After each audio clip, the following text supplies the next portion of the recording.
Broadcasting from Ventas, Kuwait.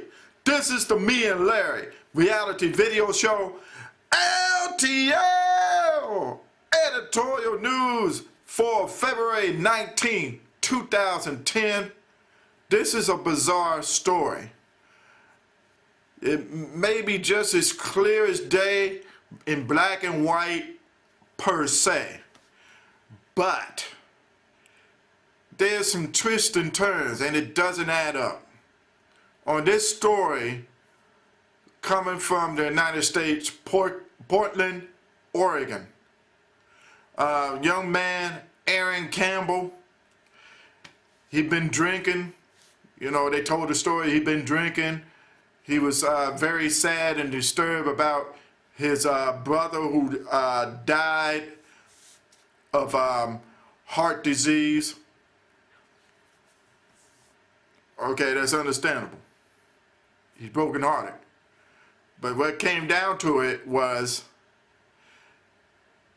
he received a text message from the police department saying that, are you try to kill yourself? Are you trying to take your own life? And he said, never. Okay? So this is what I'm looking upon, because they saying, are you hurting yourself? He said, never. And then with a good sense of humor, because he was receiving everything on the text, he said, gee, you guys are good with text. I give you kudos. Okay. Then after that, what happened was, next thing you know, coming out of the apartment, hands in the head, with his hands in the back of his head. After that, got killed. But there's some other twists and turns to it, because before that, when he was drinking, he was worried about himself. I guess the wife, the girlfriend was in the place, the 3 children. He had reports from the relatives saying that they did a 911 call, that there was a 911 call from the apartment in Portland, Oregon, in that tiny community there, saying that he had a gun. He was thinking about his brother dying of heart disease, and he was going to, he had a gun. He was thinking about wanting the police to kill him. So that's one twist and turn. The other twist and turn was when they came over there, the girlfriend and the 3 children was already out. Campbell's girlfriend, 3 children's out. He's by himself. Then after that, I guess the text message came about, and then he came out with his hands at the back of his head. The police at that time, which the commander in charge was Sergeant Diana Rena, was saying that all of a sudden they wanted him to put his hands out, put his hands in the air, put his hands in the air. And he refused, and what happened was he was shot with some bean pellets, like bean pellets, to take him down, and he started running.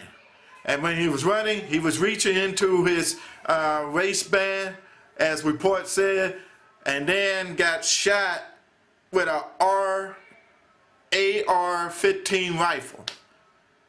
And he laid out in the parking lot. Now, that was another twist and turn. And then some silly twist and turn. You released the dog. The police released the dog, and the dog bit Campbell in the leg as he was down on the ground.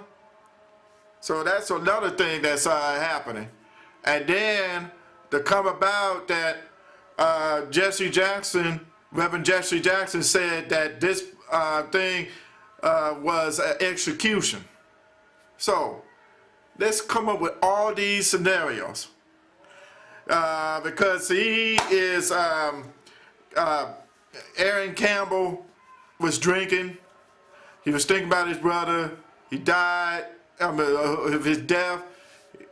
He was upset. The relatives calling and saying he had a gun. He wanted to get killed by the cops. And then come out with his hands behind his head. They told him to put his hands up. They didn't shoot beanbags at him. He ran, got something in his, they said, had something in his race, shot him with the rifle, and then released the dogs. Why in the hell you released the dog after you shot him in the back and he's already dead? And then you're gonna have the dog go and bite him, make sure he's dead. Say, is he dead? He's dead. The dog. Stupid. And then all of a sudden, gonna say like the dog was kind of lazy and fat, must have had a good meal before he started running after him, or released it late.